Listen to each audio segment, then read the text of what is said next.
Okay, next video. Just more practice here. Find the derivative. Got a quotient. And this is the quotient rule for differentiation.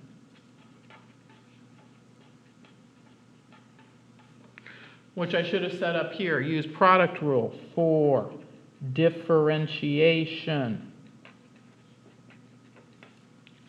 Keeping the wording of the two rules separate. That we had a product rule for logarithms, product rule for differentiation. This was the product rule for differentiation. But here we're going to do the product quotient rule for differentiation. So plain denominator, derivative of the numerator, minus plain numerator, derivative of the denominator,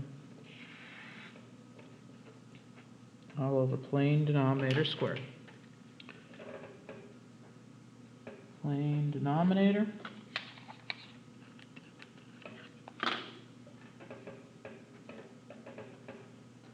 derivative numerator, plain numerator, derivative denominator, plain denominator squared. And again, that's not a step you have to show. Now, doing those derivatives. So plain denominator, leave it alone.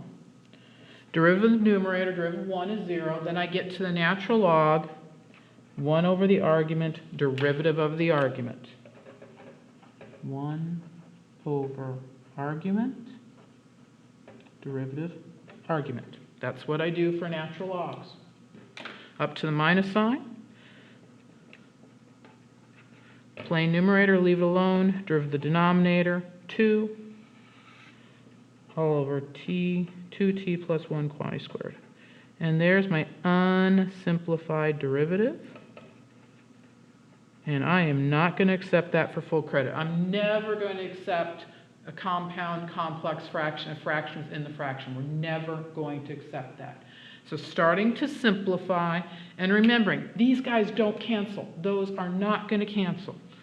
So on this first guy, I'm just going to rewrite it a little bit. That times 1 doesn't change anything, so I'll drop it.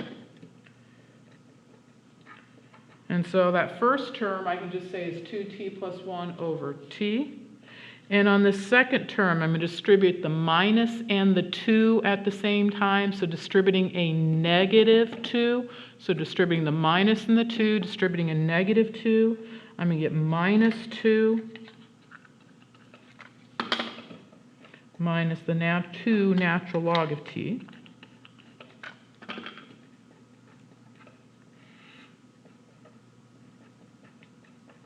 All over t plus 1 quantity squared. Then to simplify this, I'm now going to multiply all terms by t. Or reality, what you're multiplying by is t over 1. So doing this, t over 1. I'm going to give myself a little more space here. Minus 2 natural log of t times t over 1 times t over 1 times t over 1. Just putting the 1's in there so that everything stays lined up nicely. And then that has the effect of doing that canceling right there. So I get 2t plus 1 minus 2t minus 2t natural log of t all over t times t plus 1 quantity squared. That I just multiplied everybody by t, which then on this first one canceled out the t's.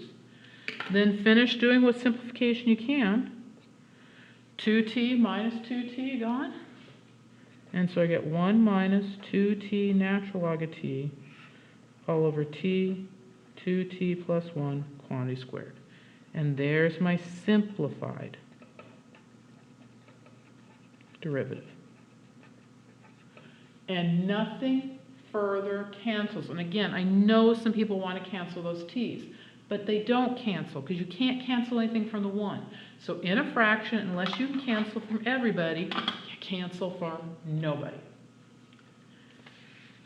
Okay, next problem, just more practice. So we did a product rule, we did a quotient rule, must be time for a chain rule. That I have an inside function of the natural log of cotangent of theta and an outside function of that secant. So chain rule.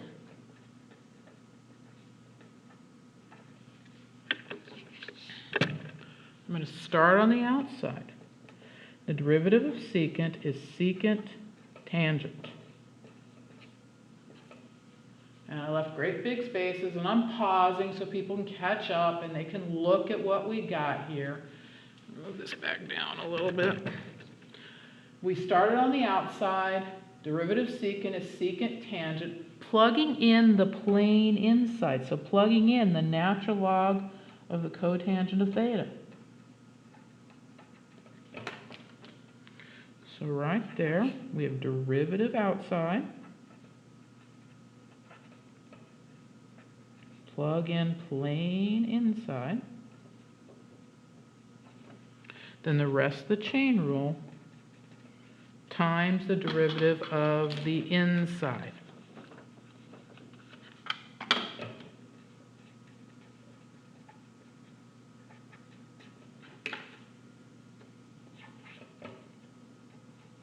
Times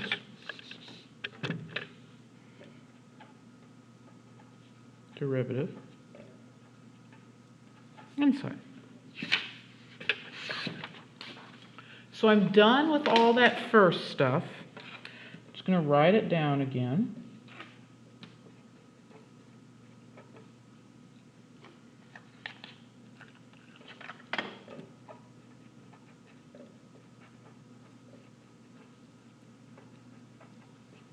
Then I get to this, and you might say chain rule. And yes, it is chain rule.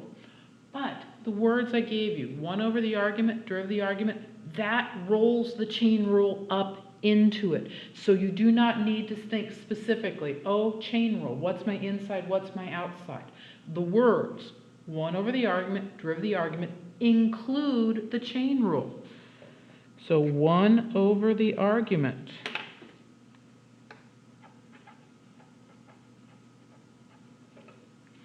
derivative of the argument, derivative of cotangent, is negative cosecant squared. And then, frankly, I wouldn't be looking for much simplification here. There are probably some games you could play here with the cotangent and the cosecant squared, but honestly, the most I would be looking for is I'll bring that minus sign up to the front. And then I have secant, natural log of cotangent theta, tangent of natural log of cotangent theta. Then really the only thing I might do, 1 over cotangent is tangent, and then cosecant squared theta. That's as much as I can do. Now there are probably some games in here you could play. I just don't care at this point.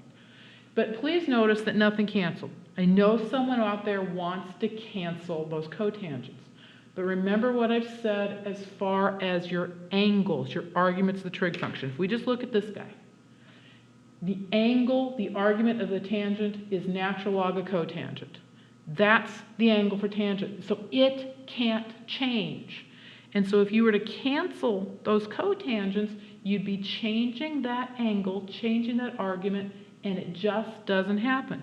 And if we go back up to the very top of the problem, as bizarre as it looks, the argument of that secant was the natural log of the cotangent. The angle of that secant was the natural log of the cotangent.